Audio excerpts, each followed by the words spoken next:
And Shalom. Shalom. First and foremost, all praises to the Heavenly Father and Son, Yahweh, Bahashem, Yahweh Shai, Bahashem, Rakah, Kodash. Double honors to the apostles, the elders of GMS who rule well. Peace and blessings to the hopeful elect. This is GMS Stop and Listen. I'm Preacher Cal, GMS Stop and Listen, GMS Arkansas on location, man. Here with the brother.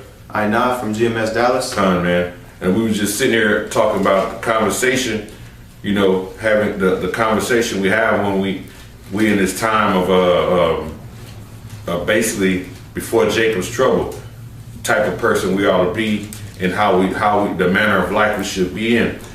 And it led us to this exhortation to steadfastness. That's what probably gonna name the title of this lesson. So it's started Philippians 1:27. It says, "Only let your conversation be as it becometh the gospel of Yahweh Shai Mashiach." Kind. And you know, actually, we looked up that word conversation. It basically goes into how your conduct is, right? The way that you, because it's not the word anastrophe. We thought it was anastrophe, but it was. If you want to get, you got it already? Yeah. Okay. Politiumai. Politiumai. Kind. It says to manage the state, to become a citizen, to conduct oneself in a pledge to some law of life. You see where it said to behave as a citizen. To behave as a citizen. Strong's definition: to behave as a citizen, to let conversation be to live. Right. So we conduct ourselves, okay, as we have pledged to the life of this scripture, of these scriptures, right? As it says in that precept, okay. Let your conversation, let the way that you conduct yourself be as it becometh in the gospel of Hamashiach. Okay. All right. You set a spiritual example. Okay. This is 1 Corinthians 1:10.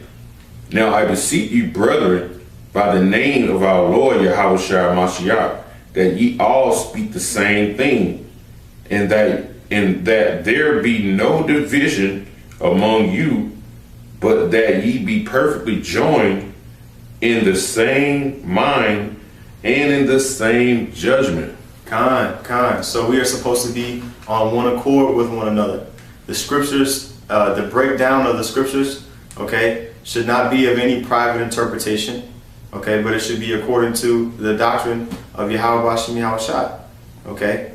And so that gives the body, more credibility and more strength within itself to basically empower one another, okay, and exhort each other to stay within that path that we're all teaching collectively.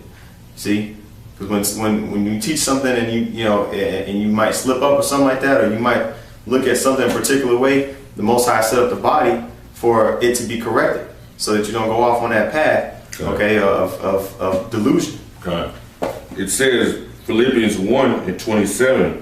Only let your conversation, right? It says only let your conversation.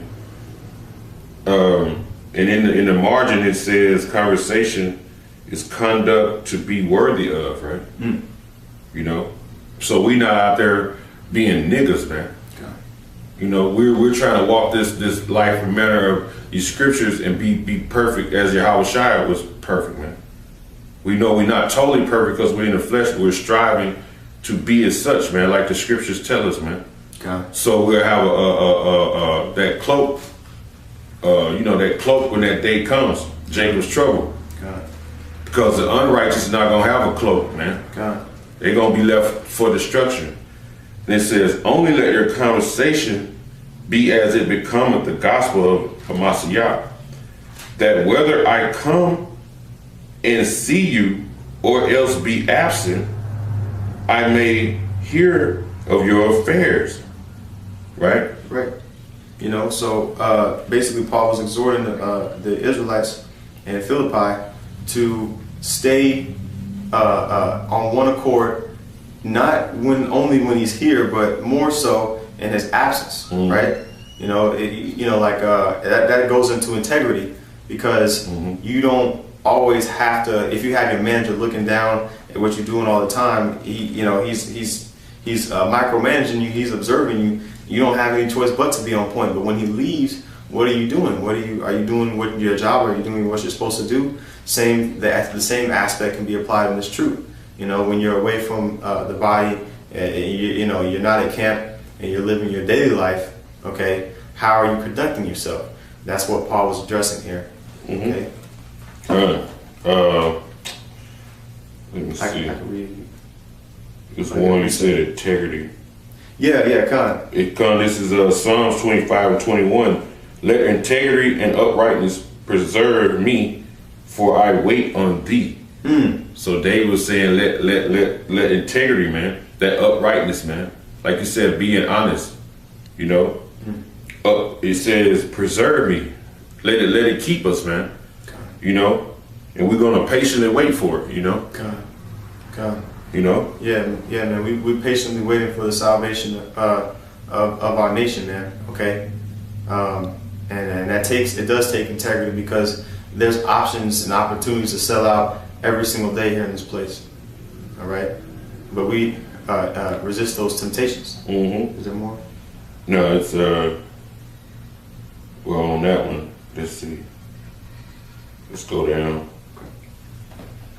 It says, redeem Israel, O power, out of all his troubles. That's it. God. Go ahead. I was going to say, that's what Yahweh Shem Yahshua is going to do, man. Okay? If you read Isaiah 66 and verse 13 and 14, that's what it talks about. The Most High sending his son Yahushua to redeem his elect, man, and punish the Most High's enemies. Okay? So it's Psalms 26. It goes in it. It says, the Psalm of David, judge me, O Yahweh, for I have walked in mine integrity. I have trusted also in the Lord Yahweh. Therefore I shall not slide, man. So he says he's trusted. He has that. He's had that confidence in Yahweh Shem Yahshua in his word that he won't slide, meaning cause the bait to shake or totter, to waver.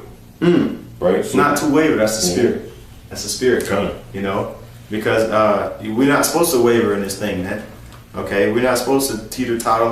We're supposed to examine ourselves whether we be in the faith. Okay, take heed how we conduct ourselves, being mindful of the ways that we live, or I should say, the ways that we carry out here in Babylon. Okay. Yeah, that manner of life, manner of conduct. And it says, hey, that's the spirit. You said that too, because it says, verse 2, examine me, O Yahweh, and prove me. Try my reins and my heart, man. You know, go ahead.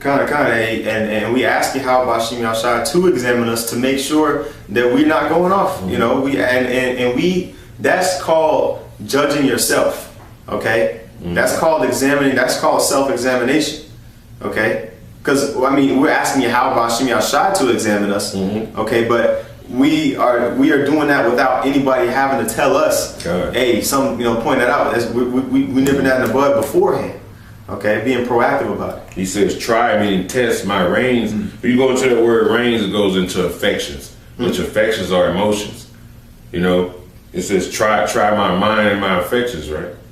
So that's what he's going to do, man. Certain things are going to happen in this truth, to whether you're going to stand fast to the scriptures and handle matters like a man, or you're going to be emotional, man, and waver. You know, a lot of people get emotional and waver from the truth. And then they go waver into what? Other doctrines, man. You know? It says, verse 3, for thy loving kindness is before my eyes, and I have walked in thy truth, man. You see, it's walked in the truth, you know? Right. You know, so that way, like I said, is going to lead us either to stay on the straight gate or to fall off. Okay, we either pass or fail this thing. Okay. Flip back to Philippians 1 and 27. Only let your conversation be as it becometh the gospel of Messiah, that whether I come and see you or else be absent, I may hear of your affairs, that ye stand fast in the spirit. Stand fast in the spirit. Can we get that word, stand fast? If you want to finish. It says, stand fast in the spirit with one mind. Well, I put we can read on. That's a good place to start. Kind Stand fast. Yeah, just if you get the word. Steadfast. Yeah. Stako. To stand firm, to preserve, to persist, to keep one standing. It says perfect tense, to be stationary. That is to preserve, to stand fast. It said to preserve and to persist. Okay, to be persistent meaning to constantly going at it. Okay, not giving up. Okay, there's an old saying that says quitters never win and winners never quit. Okay, and so if we want to be winners, man, in the spirit, we can't quit. We can't give up. We have to be steadfast. We have to stand fast. And I had the precept of Luke. Go ahead. All right, this is Luke chapter 6. All right, and verse 47. It says, "Whosoever," and these are the words of Yahushua, by the way, "Whosoever cometh to me and heareth my sayings and doeth them." Hear the teachings of Yahushua and do them. Right, strive to endeavor to do them. Go ahead. It says, "I will show you to whom he is like. He is like a man which built an house and digged deep and laid the foundation on a rock." He laid his foundation on a rock, and the rock is what's solid. Right. This is the foundation. These scriptures. This is what's solid, man. Right. This is where we build our house, man. On these scriptures, on Yahweh Shem Yahushua's words, man. That's right. Go ahead. God, it says, "And when the flood arose and the stream beat vehemently upon that house." So when the flood arose and it beat vehemently, meaning it rushed in, it beat real hard against the house. Go ahead. It says, "And could not shake it, for it was founded upon a rock." Because it was founded upon a rock, so a rock is solid. So when that water came in and flushed in, it couldn't shake the house. Meaning, when you firm in these scriptures and this is your solid foundation, you're not going to be shaken and wavered by those other doctrines, man. You're going to stay with one mind with the people who are one mind and like you. You won't waver and you won't go to other doctrines. That will cause you to basically, when they come at you, you get washed away. Because if something's not stationary, a flood will wash it away. You know what I mean? So you don't want to get washed away in that flood of other doctrines, man. Go ahead, any more? Come on, there's one more verse. It says, verse 49, "But he that heareth and doeth not is like a man that without a foundation built an house upon the earth." So when you hear these words and you don't take heed and you don't obey the law, statutes, commandments that the Lord has set forth, you're going to be washed away, man. You're not building your house.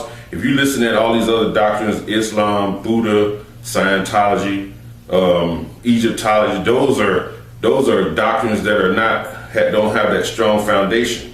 And the people who are in them have been washed away. And if you waver in those other doctrines, you'll be totally washed away, man. Go ahead. It says, "Against which the stream did beat vehemently, and immediately it fell, and the ruin of that house was great." See, the ruin of that house was great, man. So you have to stay to this solid foundation, man. Colossians the 2nd chapter tell you being rooted, man. Right, being built and rooted in this, man. All right, back in Philippians 1:27, "Only let your conversation be as it becometh the gospel of Messiah, that whether I come and see you or else be absent, I may hear of your affairs, that ye stand fast in one spirit with one mind, striving together for the faith of the gospel." Right, man. And so that, he's reiterating the importance of, staying fast together, being one body, okay, using each other's strengths, okay, in order to build each other up in the spirit, so that when that time of Jacob's trouble comes and turbulent tribulous times come, guess what? We're rooted in the words of Yahweh Shem Yahushua. Okay? Verse, this has got a precept. 2 Thessalonians 2:15. "Therefore, brethren, stand fast and hold the traditions which ye have been taught, whether by word or our epistles," man. By a letter or in person. You know what I mean? So we read these letters. We're getting the knowledge of the scriptures, but we go out in the presence of the people, right? They hear the word openly in the presence of, we being in their presence, So it's kind of like standing fast, like we in this, like we go back to the end of the other scripture where it says, with one mind striving together for the faith of the gospel, we're in this fight together. We're like little cohorts, man. We have that one mind everybody don't have. It's like you ever watched the movie 300, right? It was a small cohort going against millions, and they stayed to the traditions of what they had been taught in war. You know what I mean? They were able to prevail for a period of time. You know what I mean? But it was, ultimately they had to be martyrs. And some of us are gonna be martyrs. We're gonna stand to the end. But they stood to the end. That's the whole thing. God. They didn't give in. God. So you can't give in to these other doctors, man. You stand stiffly, stand in one mind all the way to the end, whether it be you being beamed up on a chariot or you being a martyr, man, for this thing, man. Go ahead. It's what you brought on Titus chapter 1, verse 9. It says, holding fast the faithful word, because the Most High's words are faithful, by the way. Mm-hmm. Okay. It says, holding fast the faithful word as he hath been taught, that he may be able by sound doctrine both to exhort and convince the gainsayers. Okay, so we got to be on point in order to be able to distribute knowledge, wisdom, and understanding to those that are without. Okay? Yep. The ones who speak against the gospel, those are gainsayers. Because they come up all the time, man. They'll speak against this gospel. But hey, that's our job, man. Stand firm and let the scriptures condemn them. God. It says, verse 28, back in Philippians 1 and 28, and in nothing terrified by your adversaries, right? Meaning don't be intimidated by your enemies, which is to them an evident token of perdition. God. And I got a precept going into the first part of that. I'll go back and read it. Okay. Philippians 1 and 28, and in nothing terrified by your adversaries, right? Go ahead. God. All right, this is Psalms 118, and I'm gonna read verse 5. It says, I called upon Yahweh in distress. Yahweh answered me and set me in a large place. Brother talked about earlier how we were some brothers are going to be martyrs. Okay, well, when we are being a martyr, what do? We call upon Yahweh Shai Shai in distress, and what is he going to do? He's going to answer us, man, and set us in a large place, being the kingdom, man. Okay, Lord willing, we those men. It says in verse 6, it says, Yahweh is on my side. Okay, I will not fear. What can man do unto me? You see? So we're not supposed to fear. Can you read that part again, Bible? It says, and in nothing terrified by your adversary. We're not supposed to be terrified by our adversaries, okay? Because Yahweh Shai is on our side. We're advocating for him, okay? So he's not going to leave us high and dry, man, okay? He's going to fulfill his end of the promise because his words are faithful, all right? It says, which is to them an evident token of perdition. So token meaning a sign of what? Destruction. So when you see us out on the highways and byways, on these streets, man, condemning the Edomites and you other nations, it's just a sign of your destruction. When you see the men that's on the highways pushing the truth, the end is near, man. God. The end is near. God, I got a precept for you. Go ahead. The 2 Thessalonians chapter 1, verse 4, it says, so that we ourselves glory in you, the churches of the Most High, for your patience and faith in all your persecutions and tribulations that ye endure. All the troubles you're going to go through, all the anguish you're going to go through. But you got to keep that confidence, man. God. You got to keep that confidence, and Yahweh Shai has your back. God. If you keep your integrity, man, and keep your patience, right, which is confidence, keep being steadfast, hey, and believing, he's already told you, man. He's basically gonna have your back. It tells you in Proverbs 18, man, that name of the Lord is a strong tower. And the righteous, we basically gonna call upon that name, Yahweh Shem Yahushai, man. Okay. One more verse. Go ahead. Verse 5, which is a manifest a manifest token of the righteousness, of the righteous judgment of the Most High. Righteous judgment, man. The indignation, the thermonuclear destruction, that's gonna be the end. That's righteous judgment. That's gonna be a sign, man. Us being out there is that sign that this judgment is on its way. Go ahead. That ye may be counted worthy of the kingdom of the Most High. That you may be counted worthy, man. Right? Worthy being counted worthy, deserving of it. You know, that you be deserving of the kingdom, man. Because 2/3 of our own people are not deserving of it. 2/3 are gonna be, they slated for destruction. That's right. You know? Last little part, it says, for which ye also suffer. Which we also suffer, man. So we're gonna go through things, man. Okay. You know, we're gonna go through different plights while you're in the truth, man. You know? Yeah, that's it. Come back in Philippians 1:28 again. It says, and in nothing terror by your adversaries, which is to them an evident token of perdition, but to you of salvation and that of the Most High. Hey man, so Yahweh Bashem Yahushai is showing us that the reason why we're out here on the highways and byways is because, you know, ultimately we believe in Yahweh Shai, all right, and we strive to be the men that Yahweh Shai set up from the foundation of the earth, okay, to be delivered out of this place, man.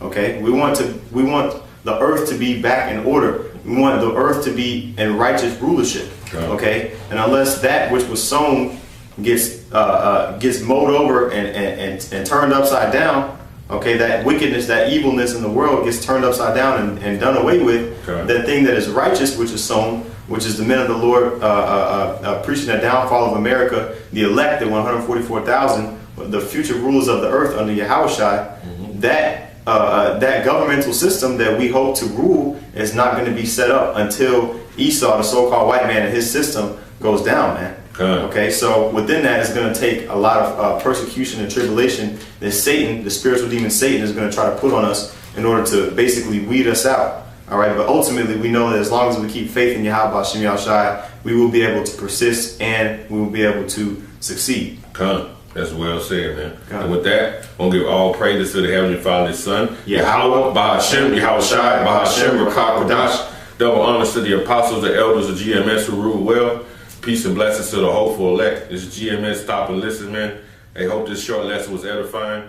Hey, with that, Shalom. Shalom.